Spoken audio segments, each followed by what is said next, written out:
My name is John B. Lee, and I'm the Poet Laureate of Norfolk County and have been since 2014. It's my privilege for over the last 6 years to have created an award I call the Laureate, and that award is given in Norfolk County through the library to the person that's considered to have submitted the best piece of writing in any given year. This being 2020, it is, as they say, the 6th time that it's been presented. The idea of a laureate goes back to ancient Greece when the laurel wreath was given to athletes, and ancient Rome when the laurel wreath was given to emperors who returned victorious from great battles, and they had a laurel wreath placed on their heads. The very first poet laureate in England, in the English tradition, was John Dryden. That goes back to the 1600s. So it's a very old tradition. So I call this the Laureate rather than the Poet Laureate Award because it's an award that's given to either the best piece of writing overall, which is either a piece of poetry or a piece of prose. And it's my honor this year to present the Laureate Trophy, which is this beautiful trophy here. I'll remove it from the box just so that you get a good look at it. And this year's recipient is Sarah Perry, and she's receiving it for her wonderful story in a bar named Biddy Dooley's, which is a short story set in Boston, and it was, I think, a brilliant piece of writing for a young lady that we're about to meet. Congratulations, Sarah. Here's this year's laureate for you, and enjoy. Thank you, I'm honored. Hi, my name is Sarah Perry. I'm from Delhi, Ontario. I want to thank the Norfolk County Public Library, the judges, and Mr. Lee. I'm honored to be awarded the Laureate Award, so thank you. I'm going to read a bit of my story, not the whole thing, just the beginning, a couple pages of it. So my story is called In a Bar Named Biddy Dooley's. You're not the man I thought you were. Reyes DeSanto had been shot in the chest once before, back home. Well, lower Boston, he supposes now. Way back in another life in a distant city, in a place and a time that no longer exists to a man he can hardly remember. Some young Charlestown thug with a bad attitude and an itchy trigger finger down in the Needham district in West Roxbury. Bullet went straight through him, not 2 inches above his heart, and shattered the window behind. Took a month's pay and twice as long to recover from that one. He should have died then. The slug should have killed him. It sure as hell felt like it. All his buddies knew it, and if he hadn't been a half-decent shot himself in those dirty warrens and back alleys, he was sure Buddy McLean would have tossed him out of the Winter Hill gang the moment they dragged him through the door, bleeding all over the greasy Irishman's floor. Yeah, well, this hurts a lot worse than that. Reyes knocks back another shot and puts a hand over his heart as the too familiar ache begins to swell up from inside. Rita, he says, trying his damnedest to look interested in the glass he's holding. Hey Rita, what do you think happens when we die? The bartender frowns at him. Me? A beach somewhere down in Florida. But you?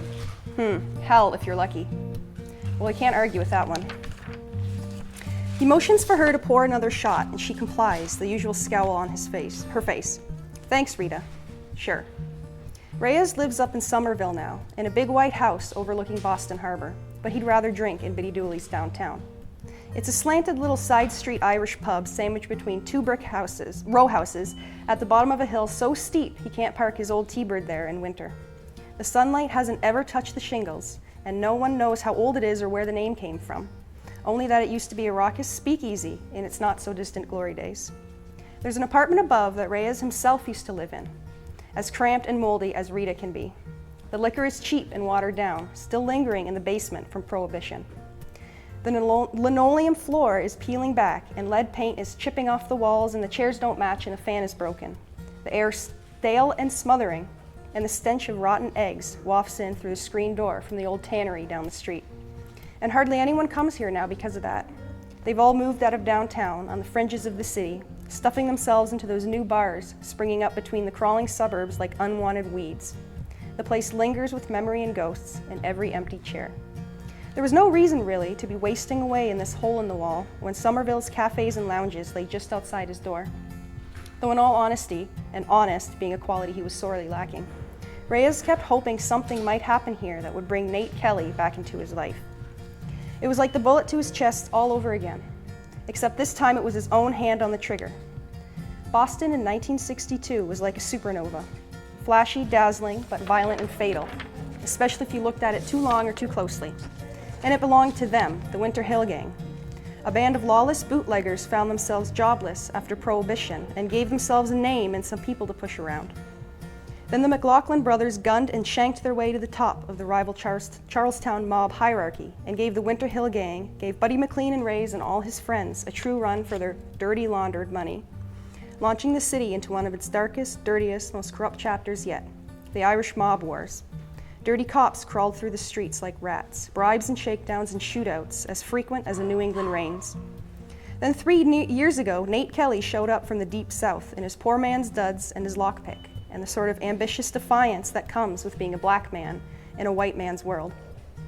3 years ago, Nate Kelly came with big dreams and grand intentions, and together they carved out a place for themselves in the brick walls and cracked pavement of the city, as significant as any of the old copper statues that peppered the corners of streets. Together, they turned Boston into a white dwarf instead, cool and stable, and maybe with a sort of calm beauty, the kind that lasts. 3 years ago, Nate Kelly walked into that bar and so casually changed Reyes DeSanto's life. Ha! A black man and an Italian walk into an Irish bar. A pub, actually. And what makes you think I'm Italian? Because you don't belong here. This ain't the place for Guidos and Negroes, my friend. 6 months ago, Nate Kelly watched the McLaughlin brothers die. Watched Reyes trick them into a fake duel, and had left him there under the streetlight. No words, no anger, no bullets or knives or blood. He just left. Whatever you wanted to call it, 6 months ago, Nate Kelly walked out of Reyes' life as swiftly as he entered it. You're not the man I thought you were.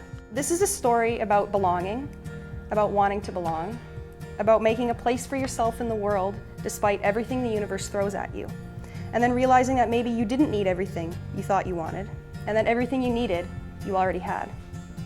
It's about an Italian mobster in an Irish mob, and a black man in the 60s, and the wonderful, violent city that Boston was at the time.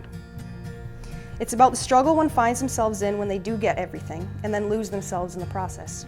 Like the story says, you're not the man I thought you were. Nate is saying that, but so is Reyes to himself.